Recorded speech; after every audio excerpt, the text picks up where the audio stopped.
오늘은 야곱이 하나님을 만난 이후에 하나님 앞에 서원했던, 약속했던 세 가지에 대해서 한번 생각해 보도록 하겠습니다.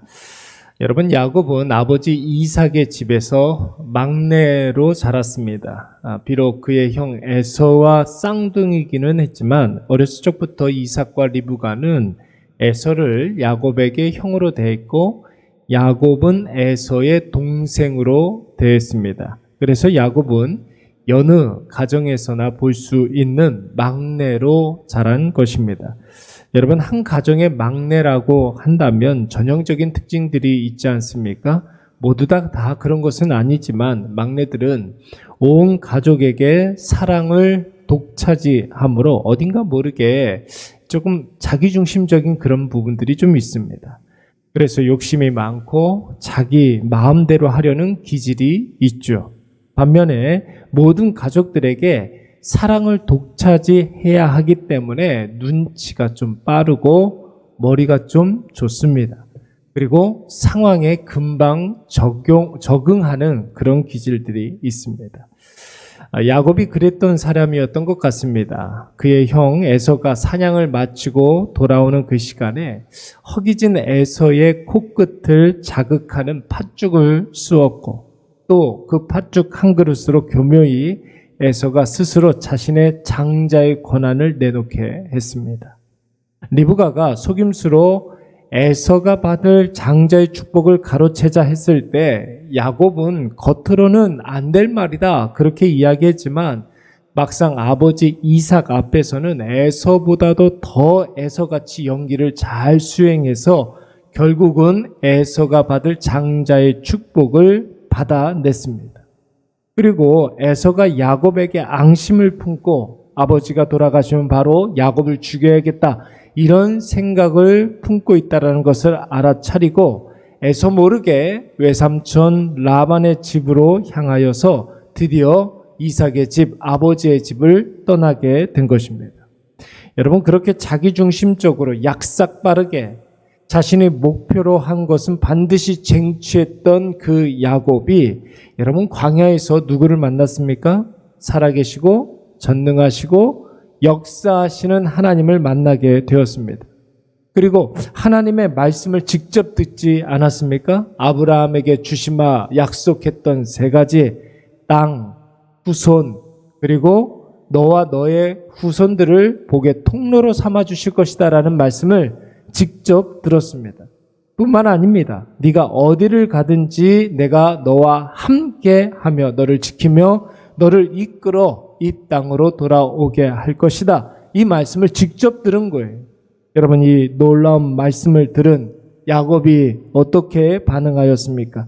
여러분, 오늘 본문 21절과 22절 말씀을 보시면 하나님 앞에 세 가지를 서원하게 됩니다. 첫째는 하나님이 나의 하나님이 되어주실 것이라는 거예요. 여호와께서 나의 평생에 나의 하나님이 되어주신다라는 것입니다. 그러니까 이제부터 자신의 삶은 하나님의 것이요 하나님의 말씀대로 할 것이며 하나님이 가라 하시는 곳으로 가고 하나님이 하라 하시는 그 일들을 할 것입니다. 이런 고백입니다. 여러분, 야곱에게 있어서 지금 이 고백이 가장 필요한 그런 시점 아니겠습니까? 왜냐하면 하나님께서 그 광야에서 그 베델에서 아브라함에게 언약하셨던 그 모든 언약을 지금 공식적으로 야곱을 통해서 계승하시겠다고 선언을 하셨습니다. 그러니까 야곱과 하나님 간의 언약이 되는 것이죠. 하나님과 아브라함 간의 그 언약이 하나님과 야곱 간의 언약이 된 것입니다. 여러분, 언약이 성립되려면 쌍방 간의 의무를 여러분 이행해야 되지 않겠습니까? 하나님은 하나님의 일을 하고 야곱은 야곱의 일을 하면 되는 것이 하나님의 일은 무엇입니까? 야곱에게 축복을 하시는 것이죠. 복을 주시는 것입니다. 야곱은 무엇을 해야 됩니까? 야곱은 하나님을 자신의 주인님으로 영접하여서 하나님 뜻대로 살아야 하는 것이. 그래서 오늘 이 야곱은 야곱의 일생을 완전히 바꿔놓는 일생일대의 대전환의 사건을 맞이하게 된 것입니다. 여러분, 야곱이 두 번째로 서원한 것이 무엇입니까? 자신이 기둥으로 세운 이 돌이 하나님의 전이 될 것이다. 첫째는 하나님은 나의 아버지가 될 것이다. 두 번째는 이 돌이 하나님의 전이 될 것이다. 여러분, 이 돌은 야곱이 하나님을 만난 날 밤에 야곱이 베개 삼아 이제 배웠던 돌이었습니다. 하나님을 만나고 하나님의 말씀을 듣고 자신의 모습을 적나라하게 깨달은 이 야곱은 그 돌을 가져다가 기름을 붓고 그곳에서 하나님께 영광을 돌려드렸습니다. 그러니까 예배를 드린 것입니다. 그렇다면 여러분, 자신이 배웠던 이 돌이, 자신이 하나님께 영광 돌려드렸던 이 돌이 하나님의 전이 된다. 이 말은 무슨 뜻이겠습니까? 자신이 어디를 가든지 무엇을 하든지 그곳이 하나님이 함께 하시는, 그래서 하나님께 영광 돌려드리는 하나님의 전이 된다라는 것입니다. 내가 어디를 가든지 예배의 삶을 살겠습니다. 하나님을 내 앞에 모시고 하나님 앞에 살아가도록 하겠습니다. 이런 뜻이 되는 것이죠. 야곱이 세 번째로 서원했던 것은 무엇입니까? 앞으로 하나님이 야곱에게 주시는 모든 것의 10분의 1을 반드시 하나님께 드리겠다라는 약속을 했습니다. 여러분, 10분의 1의 개념이 가장 먼저 나온 사건이 무엇이었습니까? 아브라함이 전쟁에서 돌아오게 되었을 때 살레망 멜기세덱에게 아브라함이 얻은 전리품의 10분의 1을 멜기세덱에게 드리면서 이 모든 것들은 하나님께서 나에게 주신 것입니다라는 고백을 하게 됩니다. 여러분, 이것은 지금까지 내가 지내왔던 모든 것은 하나님의 은혜입니다. 이 전쟁에서 이기게 하신 분도 하나님이십니다. 이 모든 것들을 나에게 주신 분도 하나님이십니다. 이런 고백이죠. 오늘 야곱이 고백한 이 11조의 개념도 마찬가지입니다. 앞으로 하나님이 나에게 주실 것은 다 하나님의 것입니다. 그래서 늘 하나님께 감사할 것이며 하나님께 쓰임받는 인생이 될 것이며 하나님께 내가 반드시 영광 돌려드리는, 하나님을 의식하며 살아가는 그런 인생을 살겠습니다. 이런 뜻입니다. 사랑하는 여러분, 야곱의 세 가지 서원을 한번 정리해 볼까요?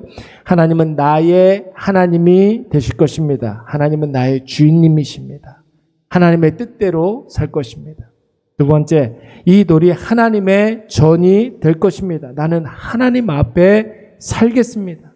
나는 하나님의 도구입니다. 그리고 세 번째는 무엇입니까? 11조를 반드시 드리겠나이다. 내 모든 것은 하나님이 주신 것이요 하나님의 것입니다. 하나님을 위해서 사용하겠습니다. 하나님께 영광을 돌려드리며 살아가겠습니다. 이런 뜻입니다. 사랑하는 여러분, 이것이 바로 변화받은 야곱의 자기 결단입니다. 그렇다면 여러분, 예수 그리스도로 말미암아 새 생명을 얻은 저와 여러분에게도 야곱의 이 세 가지 고백이 그리고 서원이 있어야 할 줄로 믿습니다. 여러분, 늘 말씀을 드리지만 우리 인생 가운데 절대로 잊어먹지 말아야 할 세 가지 질문이 있다고 하지 않았습니까? 하나님은 나에게 어떤 분이신가? 나는 하나님 앞에 어떤 존재인가? 그렇다면 나는 지금 무엇을 해야 되는가?